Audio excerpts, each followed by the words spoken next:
एक बार एक लालची राजा को सोने से बहुत लगाव था। एक रात भगवान ने उसे वरदान दिया कि वह जिस वस्तु को छुएगा वह सोने में बदल जाएगी। राजा ने खुशी खुशी इस वरदान को स्वीकार किया।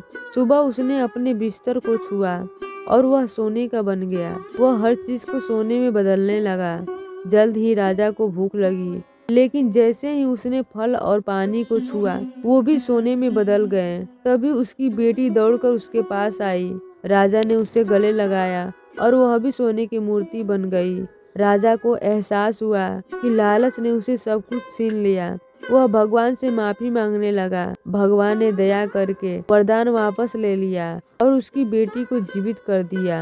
राजा ने सीखा कि सच्ची खुशी अपनों के साथ होती है, तो कि लालच में। एक गांव में सत्यवती नाम की एक सास रहती थी। वह पारंपरिक विचारों वाली महिला थी जो घर के नियम कायदों को लेकर सख्त थी। उसकी बहू आरती एक समझदार और विनम्र लड़की थी, लेकिन सास और बहू के बीच अक्सर छोटे छोटे बातों पर झगड़े हो जाते थे। आरती भगवान में गहरी आस्था रखती थी।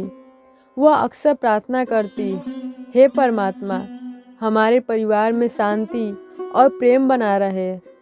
एक दिन सत्यवती ने आरती को देर से उठने पर डांटा।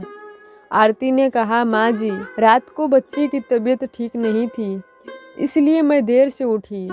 सास ने गुस्से में जवाब दिया, तुम्हारे पास हमेशा बहाने होते हैं, ये घर ऐसे नहीं चलेगा। आरती चुपचाप अपने काम में लग गई, लेकिन वह अंदर से बहुत दुखी थी।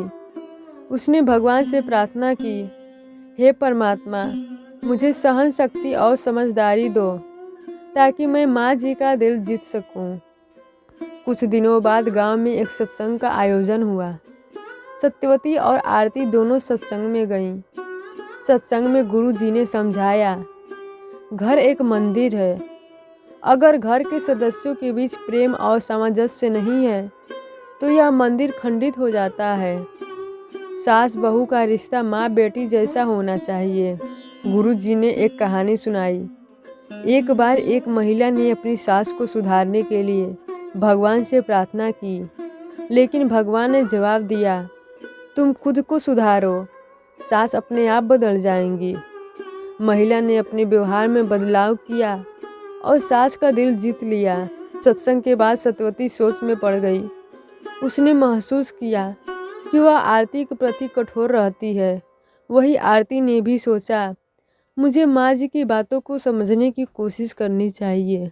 घर लौटने के बाद आरती ने सत्यवती को आराम करने को कहा। खुद अपने काम में संभालने के लिए जग गई।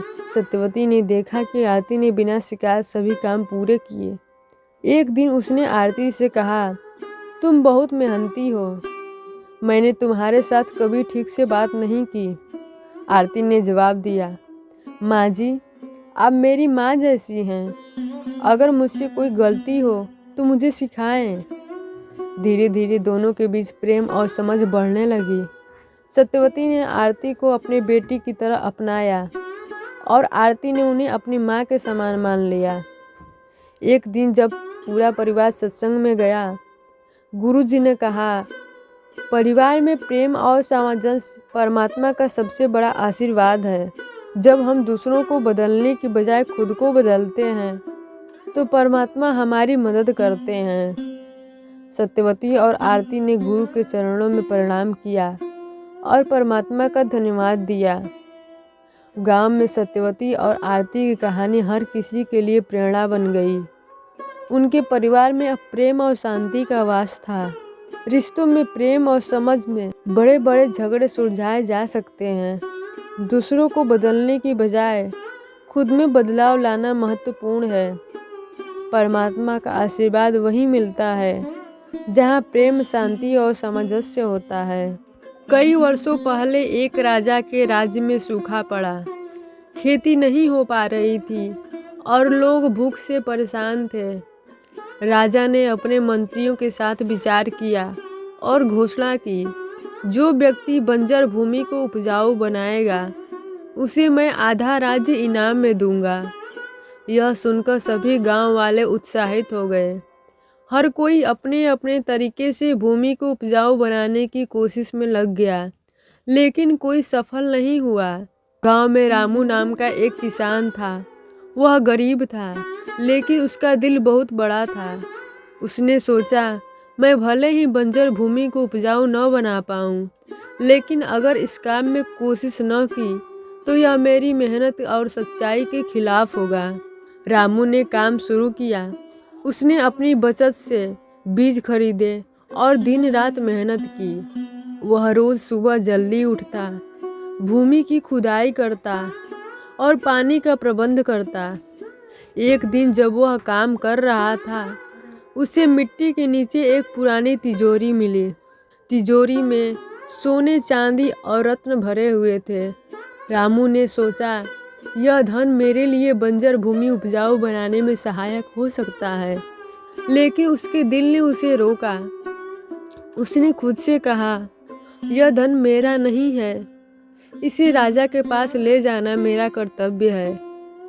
रामू तिजोरी लेकर राजा के पास गया।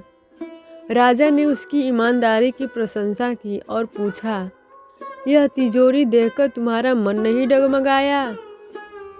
रामू ने उत्तर दिया, राजन, सच्चाई और ईमानदारी से बढ़कर कोई धन नहीं।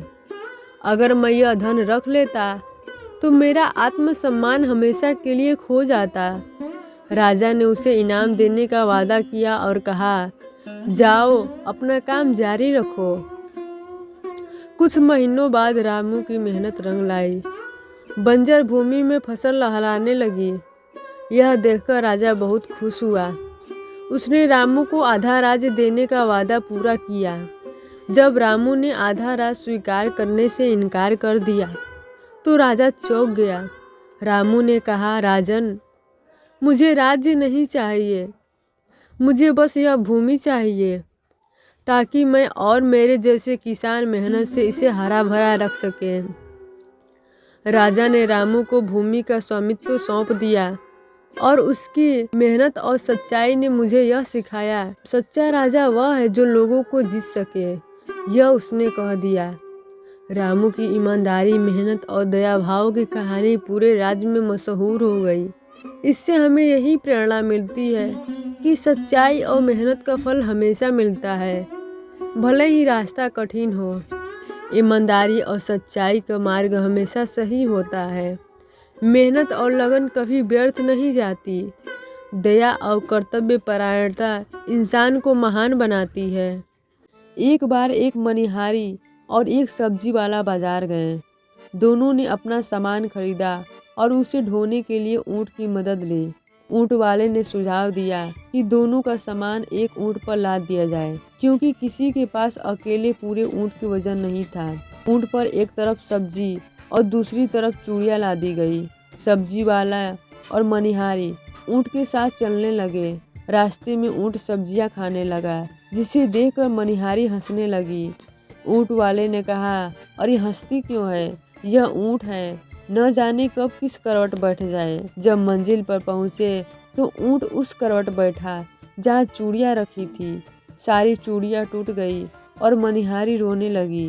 किसी का नुकसान देखकर हंसिए मत, समय कब किसका रुख बदल दे कोई नहीं जानता। एक व्यक्ति नदी किनारे टहलते हुए एक संत को आराधना में लीन देख रहा था। तभी उसने देखा कि एक बिच्छू संत की ओर बढ़ रहा है। व्यक्ति ने सोचा कि यह बिच्छू संत को काट सकता है, लेकिन तभी उसने देखा कि दूसरी ओर से एक जहरीली सांप तेजी से संत की ओर बढ़ रहा है। व्यक्ति यह तय नहीं कर पा रहा था कि किसे रोके। तभी बिच्छू अचानक दिशा बदलकर सीधे सांप के पास पहुंचा और उसे डंक मार दिया। बिच्छू के जहर से सांप अचेत हो गया और बिच्छू वहां से चला गया।